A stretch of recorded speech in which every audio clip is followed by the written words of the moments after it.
Bude zriko zatvoreno.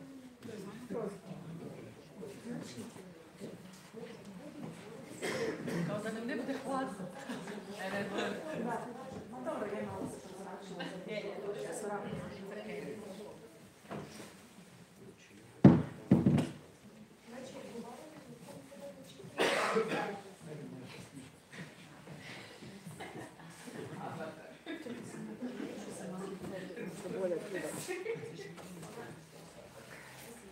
Dear audience, we are reaching almost the end of our workshop, unfortunately, but before we reach the end, there are two presentations left, which are also very interesting. We're looking forward to hear them.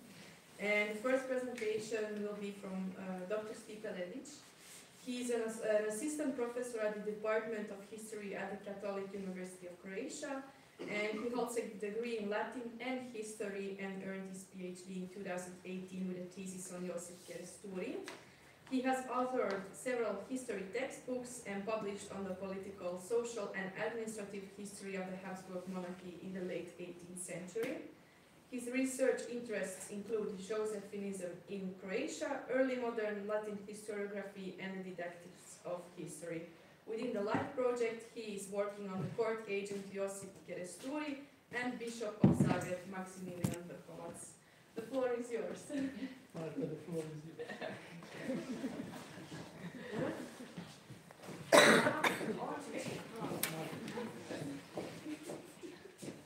Hello again. All right. So, the aim of this presentation is to showcase specific aspects of the activities of two Croatian intellectuals of the Enlightenment. Josip Keresturi, born in 1739 and died in 1794, served as a court agent, or agent Savlikus, at the Hungarian court chancellery in Vienna. The Bishop of Zagreb, Maximilian Vrhovac, born in 1752 and died in 1827, is one of the most prominent figures in Croatian history. He is featured in all history and Croatian language textbooks for primary and secondary schools as a precursor to the Croatian national revival. In this regard, in one popular science paper, I coined the phrase, the founder of the Croatian 19th century for Bishop Maximilian Vrhovac, implying the process of the formation of Croatian national identity in the 19th century. Josip Keresturi, on the other hand, is known only to a small circle of historians and is therefore largely unrecognized by the wider Croatian public and the historiographical community alike. Nevertheless, my historiographical engagement with Bishop Vrhovac originated from my research into the life and work of Josip Keresturi. Their first recorded encounter in historical sources took place in Vienna at a meeting of the Masonic Lodge Survarum Eintracht on 21st October 1785. On that occasion, Keresturi was admitted as a member, and Vrhovac from the Loge der Klugheit zu Agram, or from the Zagreb Lodge Prudencia, was noted as a visitor. There is no doubt that the future Bishop of Zagreb, as an envoy of a fraternal lodge, lent prestige to the initiation of the Masonic brother Keresturi into the renowned Viennese lodge. This suggests they were already acquainted, and their mutual direct and indirect communication is documented in sources until the end of Keresturi's life.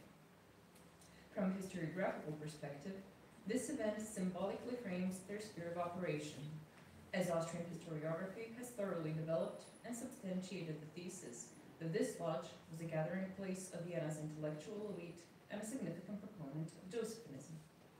Regarding Josephinism, we shall align with contemporary Austrian historiography, which, though always highlighting its complexity, concisely defines the term as a distinct form of Austrian enlightened absolutism.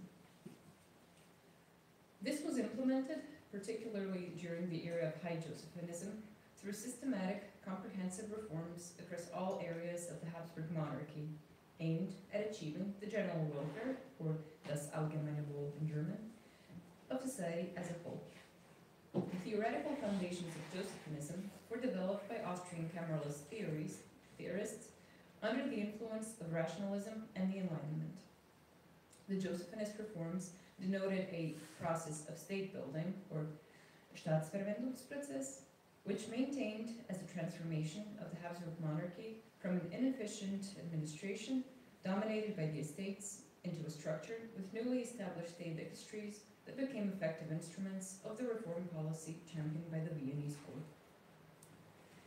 In the lands of the Crown of St. Stephen, or in the Kingdom of Hungary, intensive reform processes initiated by the Viennese court began in the 1760s and were met with consistent resistance from the historically deep-rooted and autonomous political system of the estates.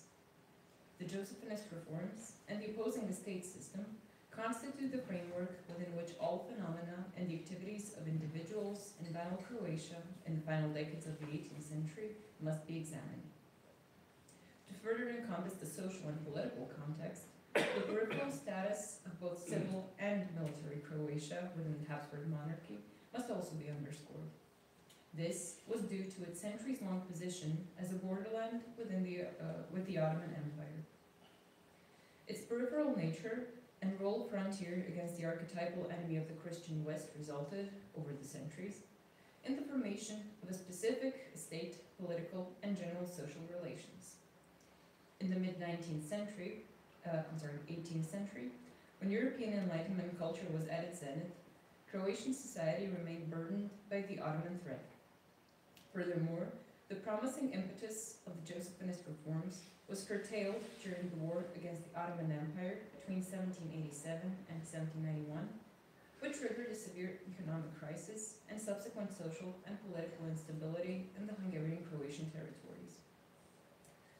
The peripheral nature of the Croatian area was also negatively reflected in the educational system.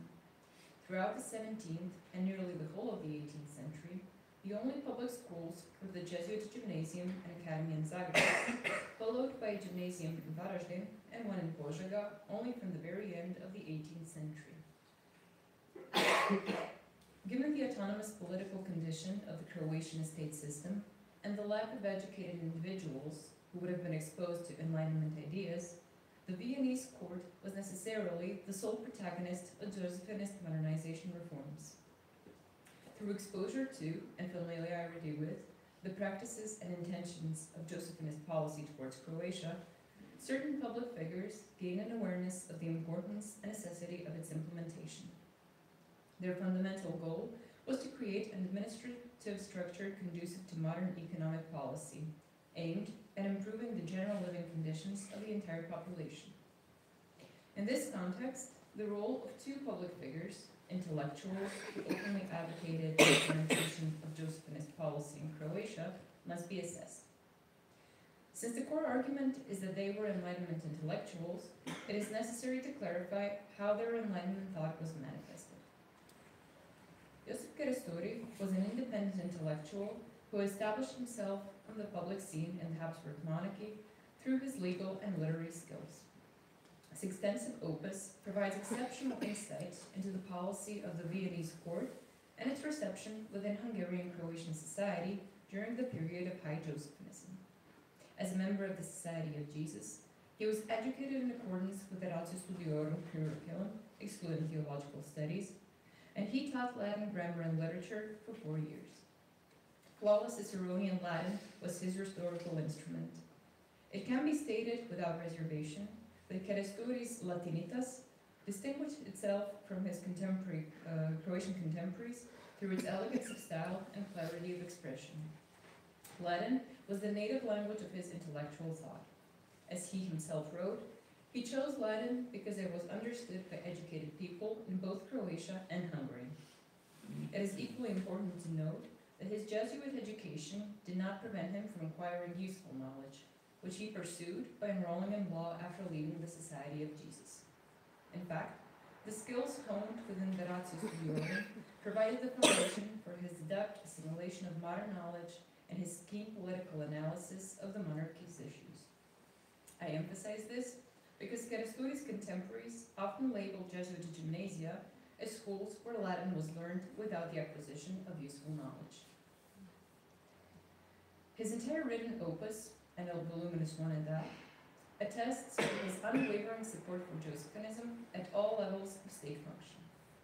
As an Enlightenment figure and proponent of cameralism, the court agent Perestori demonstrated his approach at the local level in the manuscript Cogitationes Quomodo Populus Insulam inhabitans ad sumum felicitatis gradum perduci post. Addressing the noble Altan family, landowners of his native Medjugorje, he outlines in 9 points how the inhabitants of Medjugorje can reach the highest degree of prosperity, or summum felicitatis gradum, a quintessential postulate of the Enlightenment. Caresturi expresses a concern for the uneducated and poor people of Medjugorje, arguing that their economic, health, and cultural advancement depends on the implementation of state reforms and the establishment of schools. He assigned to educated priests the role of immediate enlightened figures, tasked with mediating new, primarily agrarian and livestock-related knowledge to the populace. He was particularly critical of the state administration of Zala County, which, he felt, failed to establish schools in Medjugorje, unlike the Hungarian-speaking parts of the country. Although published in Vienna from 1776 to 1785, the newspaper Ephemeridis Lubonensis, Caresturi's publishing an editorial venture, was intended, as he stated, for the educated inhabitants of Hungary, Croatia, Slovenia, Dalmatia, and Transylvania who knew Latin. The newspaper reported on the activities of the Viennese court, providing information on political, economic, and scientific achievements from Europe and the monarchy. However, the most space was dedicated to reports in the section titled Hungaria, covering, for example, the systematic monitoring of import and export trade in goods and currency through the ports of Zemun and Rijeka, road conditions, reports on livestock diseases, epidemic control, agricultural yields, natural disasters, and so forth. The editorial policy was consistently aimed at promoting modern Enlightenment ideas, which viewed the state as a framework for achieving prosperity, the general good, public utility, and security for the entire population, as elaborated in the works of Austrian cameralists Justi and Sonnenfels. The introduction set out a threefold purpose. The newspaper was conceived as a means of informing the public, a guardian of memory, and an educational tool. Consequently, it was programmatically emphasized that the intention was to publish accurate reports on recent events from around the world, by reviewing new scholarly books and reporting on discoveries in all fields of art and science, especially economics, as this domain yields concrete results. Additionally, the newspaper would cover topics that fostered intellectual acuity and humanity. An examination of the content of this Viennese newspaper, issued twice a week from 1778, confirms that the editor and sole author adhered to the stated editorial policy. In his legal collections, Caresturi commented on the legislation of Emperor Joseph II, and in the historical legal treatise on the insurrection of 1790, De Veteri Instituto Rei Militaris, Hungarice ac speciatim de insurrectione nobilium, he addressed the pressing issue of the day, advocating the necessity of taxing the nobility in the Kingdom of Hungary. Caresturi concluded his prolific writing career with a literary cycle following the death of Joseph II. In 3 allegorical novels, he addressed a range of contemporary political and social issues stemming from the conflict between the Hungarian estates and orders and the reform policy of the Viennese court during the Josephinist era. Given the specific circumstances of the anti-Josephinist sentiment following Joseph II's death in the Kingdom of Hungary, and the overall social and political environment at the end of the 18th century, Caresturi's Enlightenment thought, owing to his pronounced Josephinism, was subjected to damnatio memoriae. While Joseph Caresturi operated as a lower-ranking official, the Bishop of Zagreb, Maximilian Verhowetz, despite facing numerous challenges, was, and remained, the most significant proponent of Josephinism in a position of authority in the Croatian area. His proximity to the pro-Josephinist Masonic circle in Vienna undoubtedly contributed to his election as rector of the general seminaries and subsequent appointment as Bishop of Zagreb by the Viennese court. Verhowetz's name is preserved not only in textbooks, but also in the name of Croatia's most famous park, Maksimir. The landscaping of the episcopal property, a forest, just a few kilometers from the Zagreb Cathedral, and its opening to the public in 1794 under the name Maximilian Spies, or Maximir, was an expression of the bishop's Enlightenment spirit. His concern for society was a constant throughout his life. Among other bequests to the poor in his will, he allocated significant sums to the Zagreb orphanage, which he had established, the home for infirm priests, which he also founded, and the Zagreb Seminary, the institution for the education of future priests, for whose care and supervision he successfully contended against the Zagreb chapter. The historiography on Bishop Vrhovac is extensive. However, despite his published diaries, there is still voluminous material in the archdiocesan archives that awaits research. It has already been established that the young Canon Vrhovac could not have become the administrator of the Unified Seminary in Pest, nor subsequently been appointed Bishop of Zagreb by the Viennese court, had he not been a proven supporter of the reformist Josephinist policy in the lands of the Crown of St. Stephen. One of the most critical aspects of Josephinism was its policy toward the Catholic Church. It is precisely the older Croatian ecclesiastical historiography that has consistently evaluated Josephinism negatively, labeling it an anti-church movement, and it often sought to prove that Bishop Vrhovac was neither a Freemason nor a Josephinist. Since the mid-20th century, Austrian historiography has traced the origins of the Josephinist reforms of the Catholic Church back to Catholic renewal, or Catholic Reformation, which sprang from the Catholic Enlightenment. Catholic renewal viewed personal piety and the pastoral role of the priest in the spirit of Jansenist theology, in contrast to Baroque Catholicism. At the practical local level, Keresturi's views on the enlightened role of the Catholic parish priest hold true. At the parish level, priests had the most direct influence on the illiterate rural and urban population through religious instruction and sermons. Due to the interconnectedness and mutual influence of social, economic, administrative, educational, and all other reform processes, the Catholic Church and its infrastructure could not remain untouched by Josephinist reform. 2 years after the death of Joseph II, Bishop Maximilian Vrhovac continued to pursue Josephinist reform policy despite unfavorable political circumstances. In January 1792, he began a canonical visitation of the Cathedral Archdeaconry with the aim of displacing the Zagreb chapter, the College of Zagreb Canons. The Zagreb chapter was the largest landowner in the Zagreb diocese and opposed reforms within the diocese, seeking to preserve its corporate privileges deriving from its medieval statutes. The bishop's visitation was marked by intense conflict between two opposing perspectives on the role of the Zagreb chapter and the bishop himself within the diocese. While Vrhovac demanded that the canons engage in pastoral work in the spirit of Catholic renewal, the Zagreb chapter insisted on the annulment of Josephinist reforms and the restoration of its estate rights, maintaining its institutional role in the spirit of Baroque Catholicism.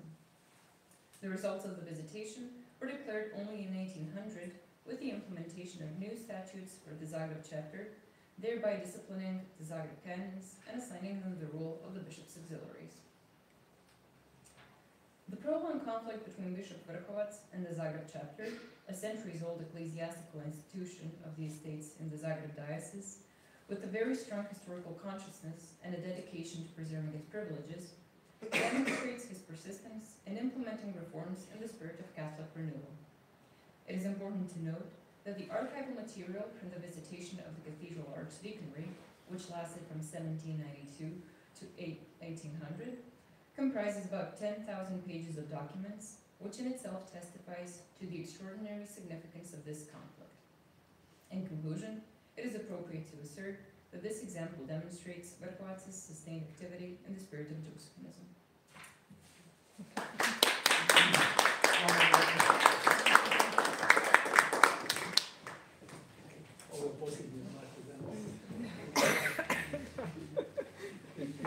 Thank you, Marta. And thank you to our colleague speaker for the interesting presentation. And I now open the floor for discussion. Any thoughts, questions? Yes, I have a thought. I thought of the Medjugorje peasants as of the Morlacks of the north.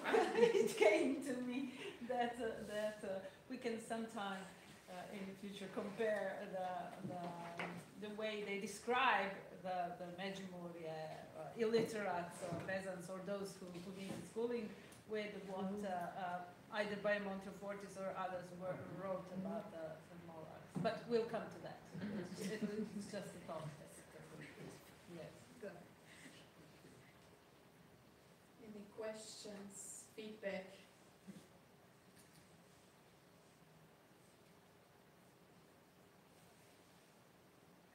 Don't be shy. What is the language, na kojem jeziku su napisani ovi romani, alegorijski? The language of the allegorical novels by Keresturi.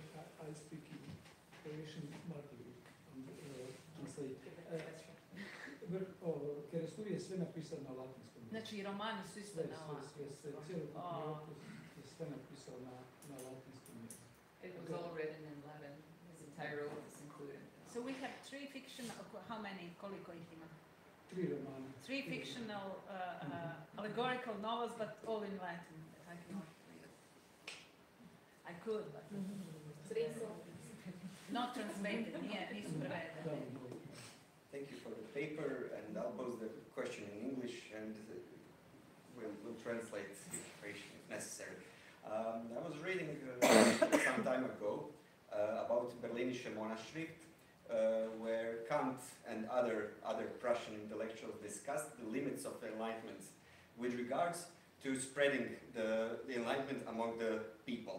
And they basically came to a conclusion, no, maybe it's not such a good idea to enlighten the whole population, because some of these people simply cannot grasp the ideas we're promoting here. Are there any instances where Keresturi or Maximilian Vrhovac speak in similar manner about the people of either Međimurje or continental Croatia at all? Na hrvatskom? Dobro, razumije se, dakle, je li kod Vrhovca i Keresturija imamo negdje, da o tome govorim. Ja mislim, kod obojice, dakle, pogotovo ova rasprava Comitationes, pomodo populum, dakle, u Međimurju može se dovesti do najvećeg stupnja blagostanja.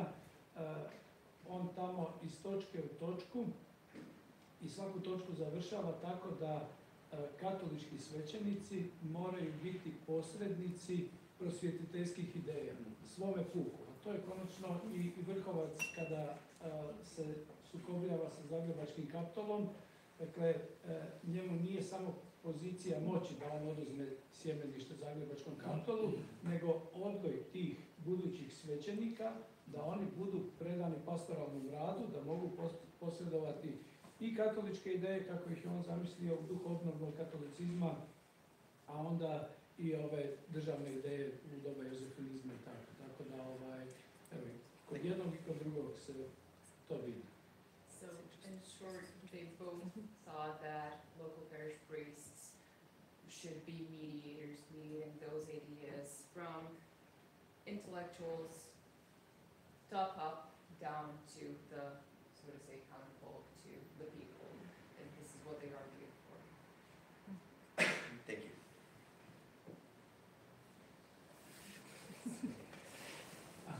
Okay, I'll pose the question first in English. And as you know, Maximilian, but we talked about the Catholic Enlightenment. And I think that Bishop Vrhovac can really be seen as embodiment of Catholic Enlightenment. And he was in the cultural memory of Masonic circles in Croatia. At the beginning of the 20th century, he was regarded as hero. So there was a Masonic lodge after him.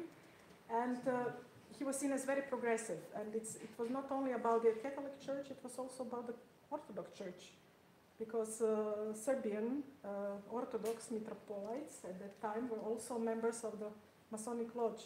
And so there was Stratimirović Lodge in Belgrade and Maximilian Vrhovac Lodge in Zagreb. And it's very interesting. You said that the historians, historiographers of the Catholic Church were trying to prove that he was not a member of the lodge, but we have firm historian evidence that he was. But it's interesting how he was used for the, also in this liberal era as I don't know, some good, as a bishop that is progressive, that is that can be a model for the future. And we know that he was also accused of participating in the conspiration of Ignat Martinovic, and that he was really, there's a legacy after him, cultural legacy, that is very interesting. That he was seen as an enlightened person, even in these atheistic circles. And Da, pa slažem se sa svim. Vrhovac je konzistentan. Najstarija historiografija je dokazivala ili zaobilazila to pitanje, čak i Kolarić. A Kolanović je to dokazao, konačno i ja sam dokazao to u svojim radovima, da je on prisutan, dakle, član masonske lože, ali njegov intelektualni pristup, evo, baš sam prije 2 dana čitao Sistema educationis cleri junioris, također nije obrađeno u historiografiji, dakle, on svjesno na svim razinama, ovo što sam napisao, ne slučajno s pozicije moći, u katoličkoj crkvi, u Zagrebačkoj biskupiji, u jednom izuzetno staleškom okruženju, provodi svoju politiku obnovnog katolicizma. Još jedna riječ, dakle, u duhu obnovnog katolicizma on ljeti ispovjeda od 5 do 8, ispovjeda u katedrali, a zimi od 6, recimo. Dakle, on je na svim razinama konzistentan. So he is consistent. He led by example at all levels of pastoral duty. So it is said that he was actually listening to confessions both in the morning and in the afternoon, and this is the thing that he was trying to enforce from a position of power as the bishop. So he wanted to lead by example and have all of the local parish priests do the same, and despite attempts to prove or dispute that he was or was not a member of the Masonic Lodge, there is just clear evidence that establishes this fact, although there have been attempts to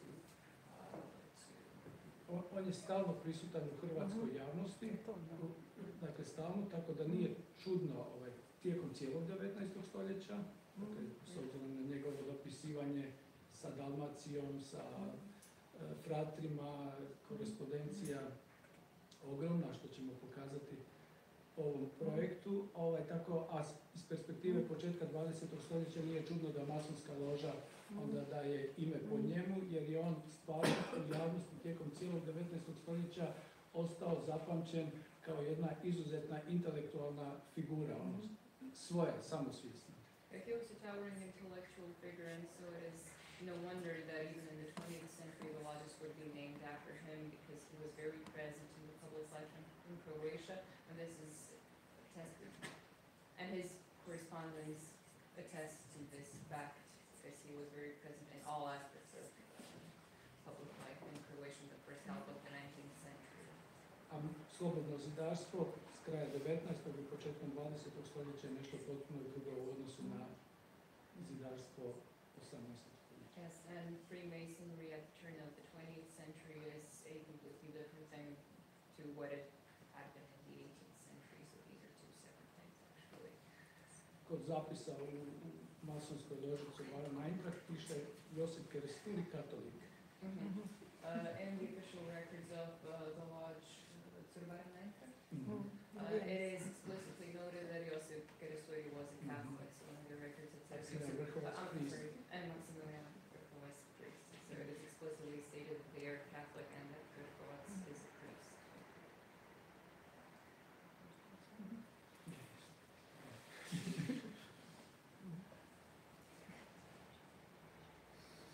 Does someone else have some thoughts, questions?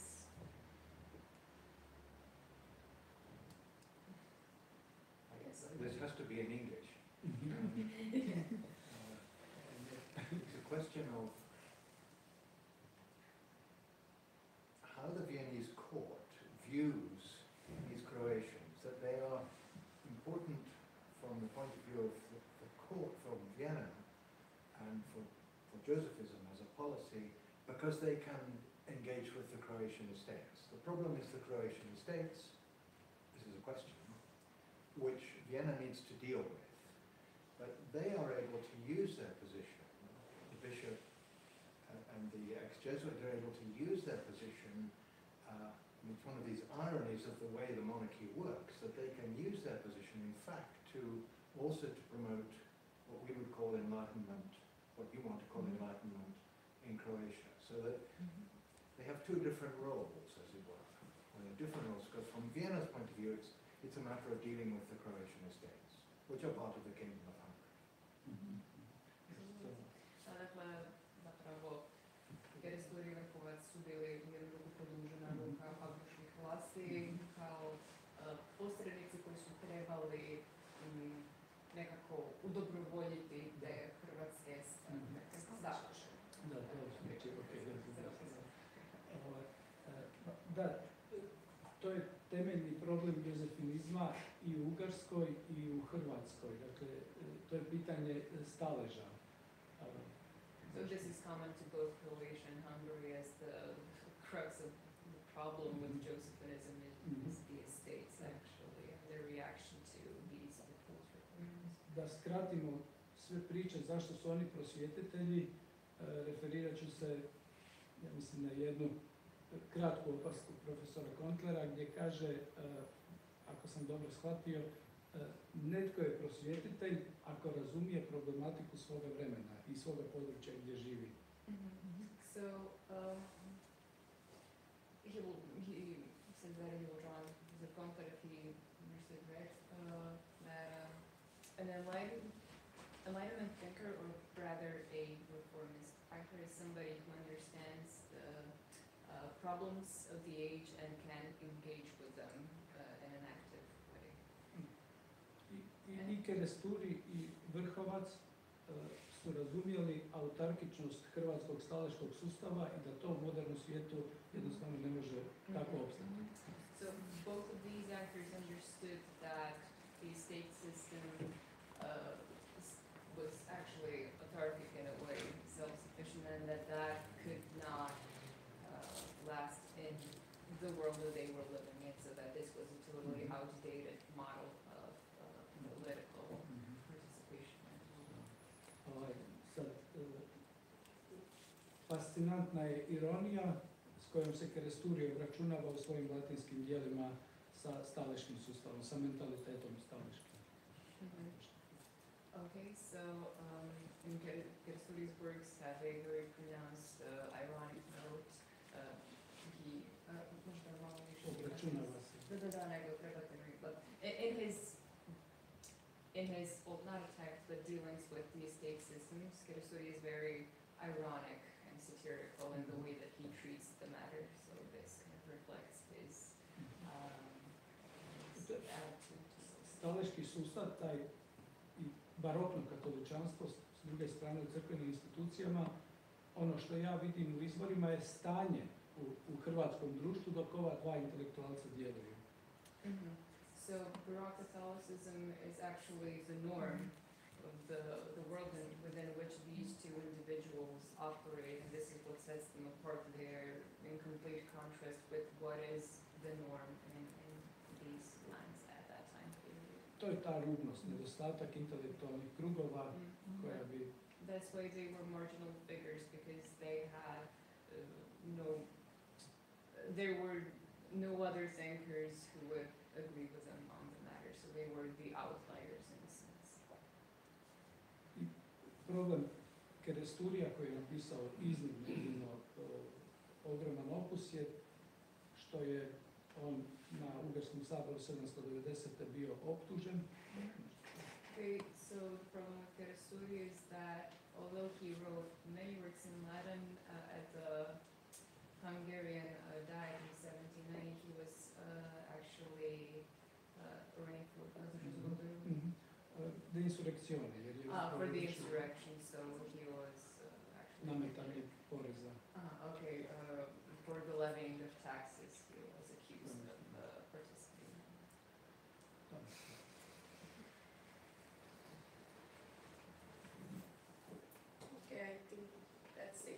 then we will head to our last, not least, presenter of this workshop. And this is Dr. Goranka Šutalo, and she is an assistant professor at the Department of Croatian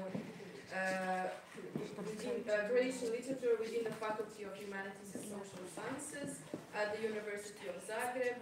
She earned her PhD in 2017 with a thesis entitled Imagological Aspects of Slavonian Religious Polemics in the 18th Century. She has presented papers at academic conferences and published articles in the field of early modern Croatian literature. As part of the LIGHT project, she is working on Josip Potić, a Slavonian Enlightenment writer and Viennese court chaplain. The floor is yours, Goranka.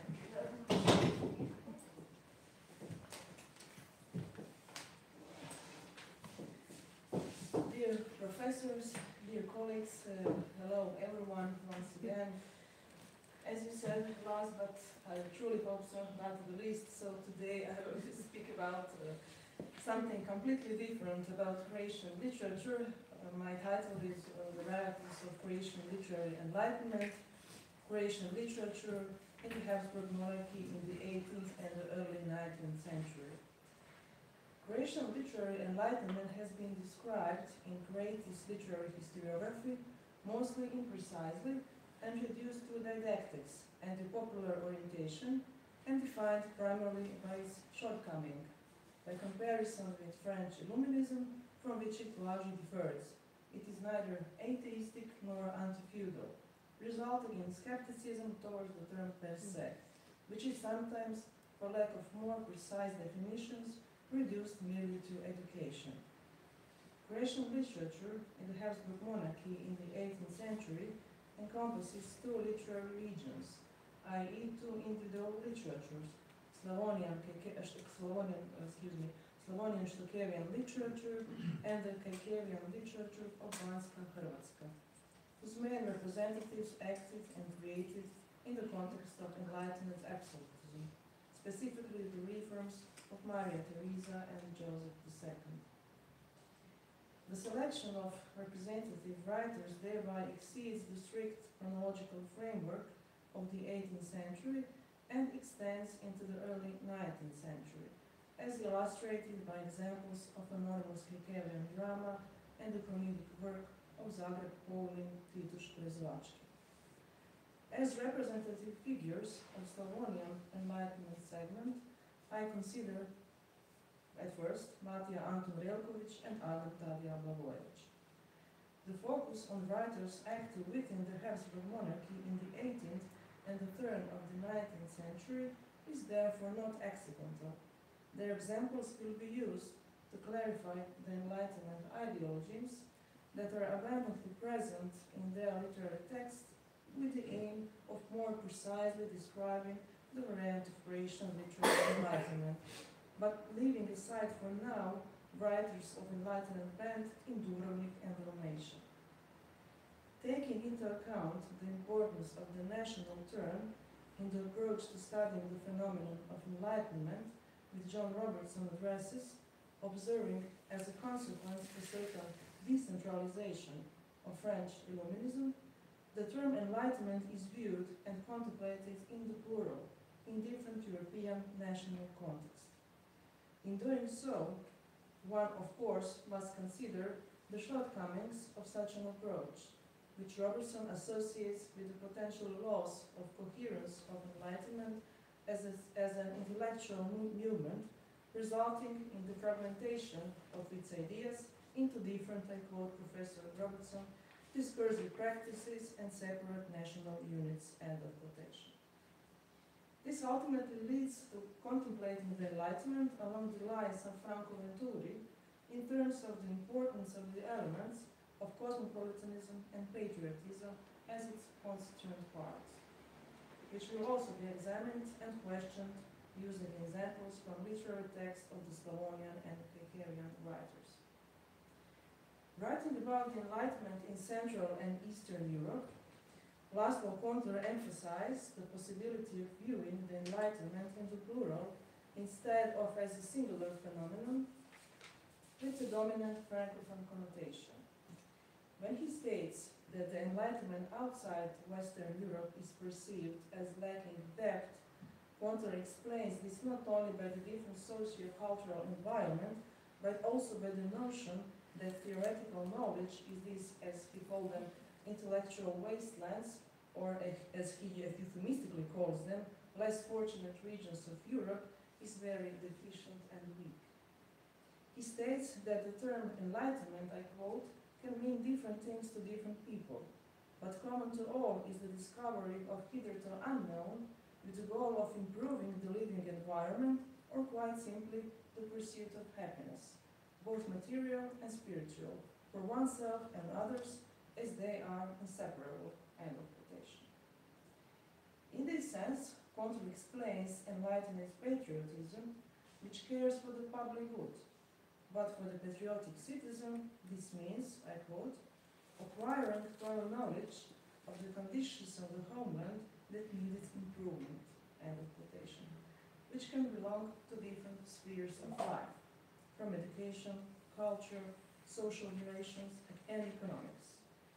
Therefore, the patriotic monarch for Conter is not a contradictory term, and in Central Europe is usually associated with rulers who were the initiators of reforms, the Habsburg Maria Theresa and Joseph II, and the Pope Stanislaw Augustus.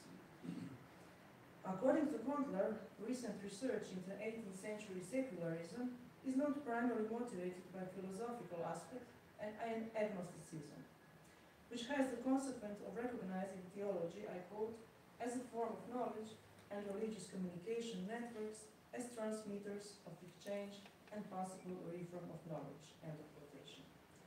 So that even Catholic enlightenment ceases to be a potentially contradictory term.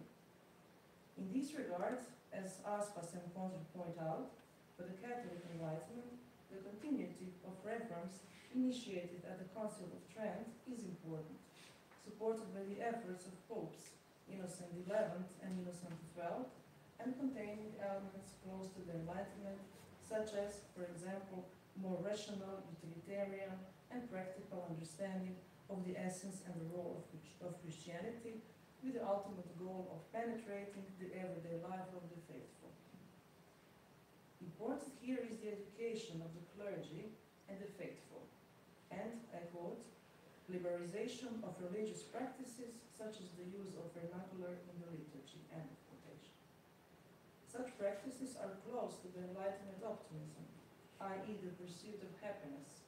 So the Catholic priest is no longer only a spiritual leader, but also enters the practical spheres of everyday life, for example, with advice on hygiene, upbringing, and agriculture. Questioning the authority of the Pope, especially with the appearance of Jansenism and Fabricianism, which focus on the autonomy of the parishes, or in the case of the latter, national churches, found fertile ground and political support among certain Enlightenment rulers. In this sense, the thesis of German historian and theologian Frank Luting that the key components of the Catholic Enlightenment in Austria are precisely Jansenism and Josephinism is important. The Croatian church historian Franjo Emanuel Hoško clarifies, however, that late Jansenism grew into a broader church movement that linked original Jansenism and the Enlightenment, and was not distant from Gallicanism and Fabricianism either, thus finding an ideological basis in Jansenism, and I quote, and an ally in state enlightenment, end of quotation. Today I will attempt really short and briefly illustrate selected Slavonian and Hungarian writers and their literary text in the context of Catholic Enlightenment as marked by Enlightenment absolutism, cameralism, and physiocratism, given that these were its main characteristics. So the first one is Matija Anton Velković, Slavonian writer and soldier, captain rank, who holds the attributes of the paradigmatic Enlightenment writer in Croatian literary historiography, and Velković participated in the 7 Years' War, and in 1757 was captured in Frankfurt an der Oder, where he managed to use a rich private library and even learn French, finding inspiration in Enlightenment ideas. Repkovich's most famous work, a kind of didactic poem, epic poem, based on which he gained the status of Enlightenment writer, is Satir ili ti divi čovjek, Satir o wild man, in which, using the Shtukevian dialect and decay syllables, he criticized the backwardness of the Slavonian peasant, primarily condemning backward Turkish customs that survived into the 18th century.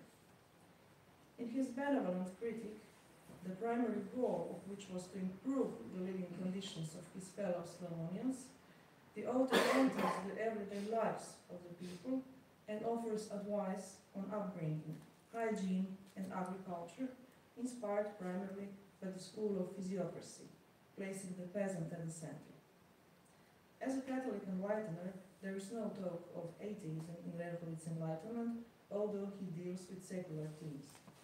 Repkovich is both a cosmopolitan and a true Enlightenment patriot, who admits in the foreword of the work Satir that he previously thought that there was no land more beautiful and orderly than his Slavonia, but his stay in Germany opened his eyes, and he wants to convey the ideas he encountered to his compatriots with the aim of the betterment and prosperity of his homeland. The second one is Adam Tadija Blagojevich, also from Slavonia. He was a lower state official in Vienna and one of the most prominent representative of Josephinism in Slavonian literature, an attribution frequently and, I would say rightfully, used by literary history. His only original and famous work is the epic poem Piesnik Putnik, the poet-traveler, divided into 6 cantons and written in epic decasyllable with prose and paired rhyme. The occasion for this work was the visit of the Joseph II to Slavonia in 1768, and accordingly, in it the author praises the reference of Maria Theresa and Joseph II. Thus, Blagojevich is a great advocate of Enlightenment absolutism and the politics of the state church. In the mentioned text, Blagojevich particularly attacked monks, i.e. Franciscans, whom he considers socially useless, in line with the Catholic Enlightenment worldview. It is important to mention that Blagojevich praises Repkovich in his endeavor to improve the living conditions in the 18th century Slavonia, and at the same time criticized Repkovich's critics who came from monastic, very likely Franciscan orders.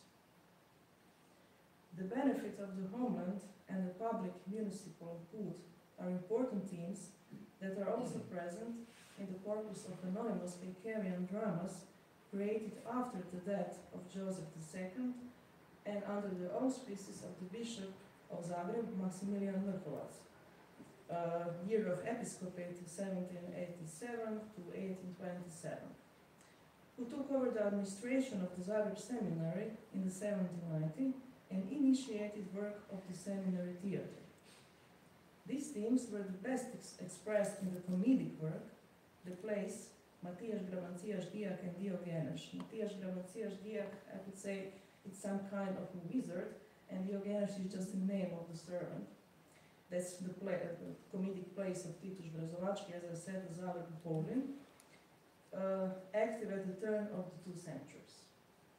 Already in the foreword of the play Matthias Grabancias Diak, Brezovački explains the Enlightenment tendencies, emphasizing the importance of good learning as the foundation of personal and municipal good, and thereby highlights the importance of Cameral's doctrine, for which, alongside personal good, the general good, or as Theodora would say, public happiness, is also very, very important.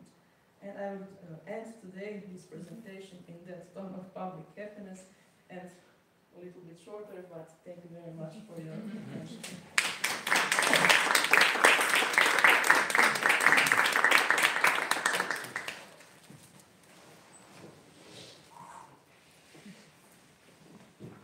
Thank you very much, Boranka, for finishing our last presentation for this workshop. And I now open the floor for questions, thoughts, feedback, tips, questions. authors considered within the Empire's literature in German? Yes, of course.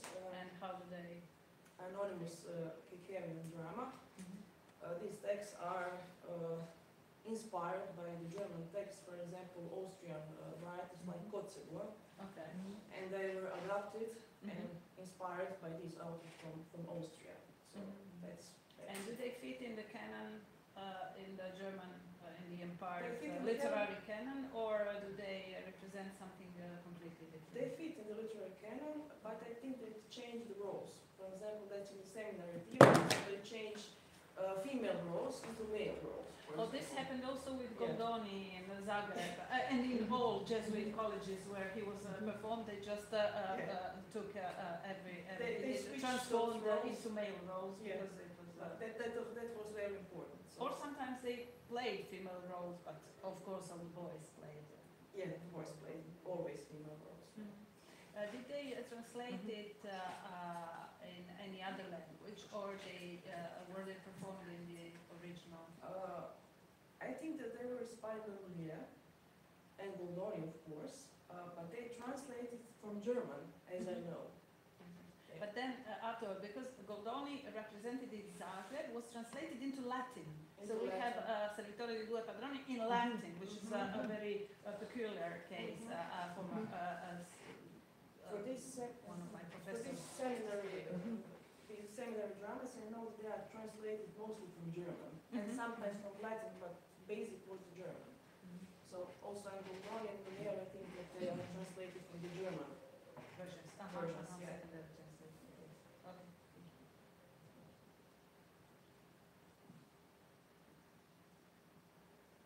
Does someone else have a question? You're all tired. We were all impressed by your presentation. We are not tired. You can go on.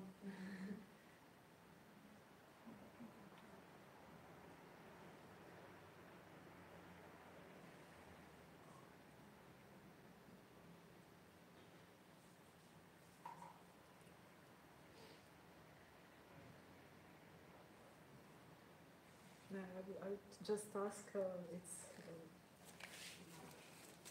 for me it's a similar case with Vinko Kalafatić, Titus Brezovački. He was, we will have problems with his enlightenment because he was both reactionary, but in his plays he's mocking superficial relations, and he's very moralistic, so this is what this 18th century, the Bible in the 18th century becomes a guide for morality. And, but at the same time, Titus Brezovački was very, very conservative. And, I wonder if we have some sources who would show us how the audience reacted to the plays, or literary historians. Do they go to the archives? And No, unfortunately, no, I didn't go. I don't know. I don't know the answer. because Toma Matic was one in the interwar period, and Franjo Fancev, they were digging in the archives and looking for I don't know. for other the sources than published pieces. You don't know. I don't know the reaction of the crowd. Mm. No, unfortunately not. But this term, as Theodora said, Mm. Rasvechen, Mm. enlightenment, this was from the play, from Mm. the comedic work from Titus Brezovački. Mm. Yeah. So that was. One of the problem is if they did not have newspapers, as was the case with Baiamonte's split. They did not print any newspapers, so when he organized the concert, that was very important, some a big thing. He wanted to print a review of the concert in Venice, and then it was not printed. Simply, it struggled, and then eventually was not printed. And he reiterates in his letters how this is an important event, and it will be forgotten if no one prints about it. So if they had no newspapers or any other available media, then it's lost. The reception is lost. This is what I mean.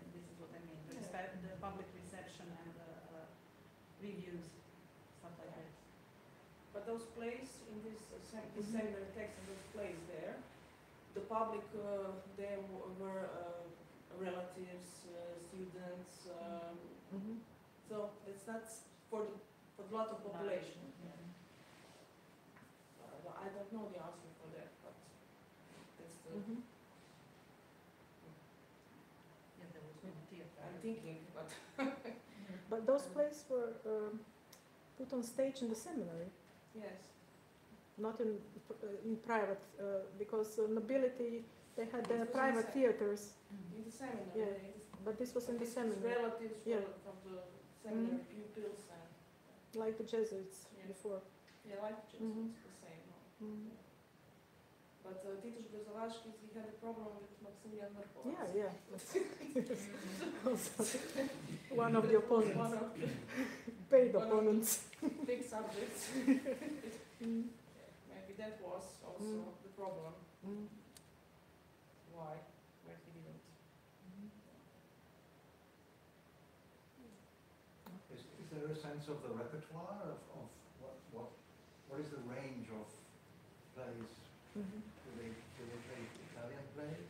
German plays. German. plays. German So plays. this is what they're fitting into, I suppose, is the repertoire. I can say that there is repertoire. There's about 35 dramas, anonymous Kankarian dramas, in this seminary text, and they were played for those pupils, relatives in these seminary places, and were inspired by Goldoni, Lier, and those German writers like Kotzebue, Eckartshausen. That's the they are the most important one. These two. Yeah.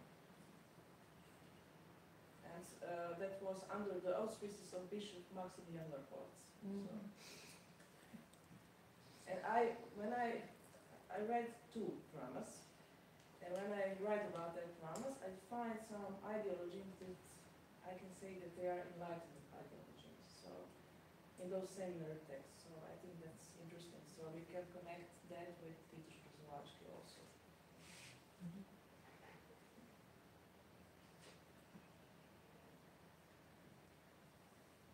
This may, thank you very much for this. This may drive us a bit away from the dramas, but talking about Catholic Enlightenment, it's about many things. One thing is, as we discussed earlier, the personalization of piety. The other one is church government, in which obviously secular governments have a stake, and that's Jesuitism. And the third one is, what is the place of revelation and miracles in the Christian religion? Is that also an aspect of the topics that you are studying? I mean, there's this beautiful paradox that Catholicism becomes enlightened in proportion to the reduction of miracles and squeezing out God as a direct intervention in the affairs of this world, because if you can reduce the number of miracles, they become more credible, and therefore there's more proof of the for the verity of revelation. Is there anything in the material that you're working with in that direction? I can say that Titus Brzovalski, his drama Matthias, because the title is interesting, because Matthias is a name. Matthias is hard, really difficult to explain. There's some kind of a wizard, but I'm really not sure. But this you will know maybe better than me. It's from Hungarian. I don't know how to say it. Gravancias, I don't know. And it's from Italian also. Gorobonciás. Ah, thank you very much. Thank you very much. It's from Hungarian, Italian.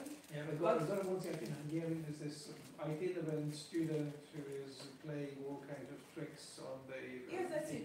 That's it. That's it. Because of that, I said some kind of wizard. It's not a wizard, but it's some kind of wizard. And Dia, what does it mean? Dia is his pupil, schoolboy. So that's it. That's it. Like That's the exactly what you said. Mhm. That's exactly what you said. So that Matthias, what he's doing in Zagreb? He's in Zagreb, and he wants to punish his oh God, I'm a little bit tired, sorry. And he wants to punish his they are lazy, they are totally useless, Yes. and they are greedy for money. They are useless and greedy for money, and they want to, and he wants to punish them. And how he punishes? They are. He puts them in some kind of situations where they can show his superstitions. So, for example, he says Smolko, the name of that character is Smolko. Smolko, you can go there in the midnight, you can stay in some kind of circle, you can put white Coat. cloth on you, and you can wait, and the devil will come, and he will give you money. And Smolko, of course, he believes, and Smolko is a citizen. And Matthias, that's the opportunity for Matthias that he punishes Smolko for his belief for money. For example. So that's interesting is also that this play, Matthias Tiak, is played in carnival days. So that can be the argument why Matthias can stay there and as a wizard, as some kind of wizard, punished those characters, I can say. That's not the only reason. The theater season was only reduced to the time up until Lent. But thank you for this translation from Hungarian.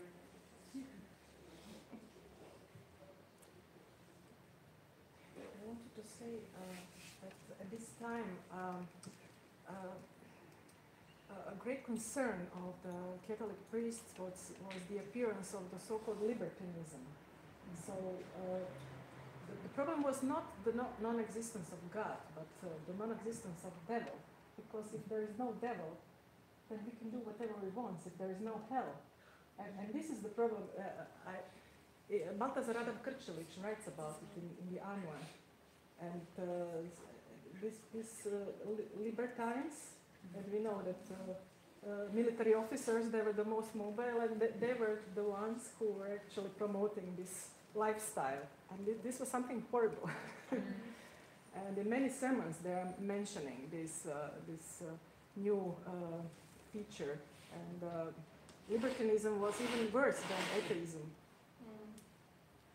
Because there are no authorities. You can do whatever you want.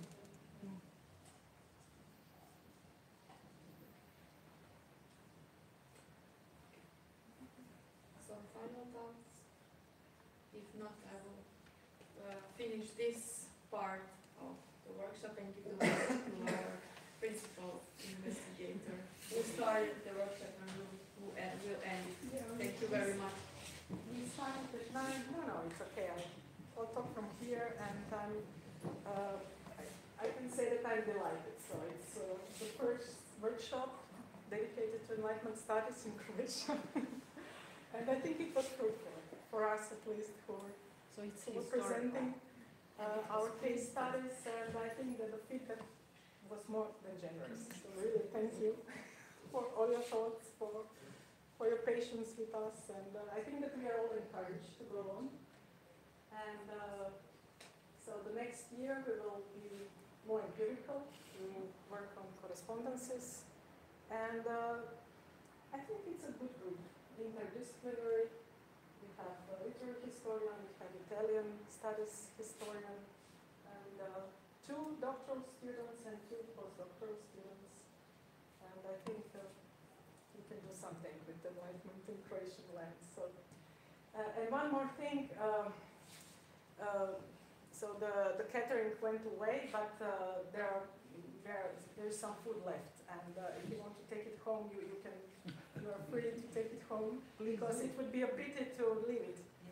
And it's really, I ordered it from a very good restaurant. And I can't take it at home because tomorrow we are having this trip to Zagorje, and so be free, please, to take it, not to leave it here on the tables. So thank you very much, and until the next time.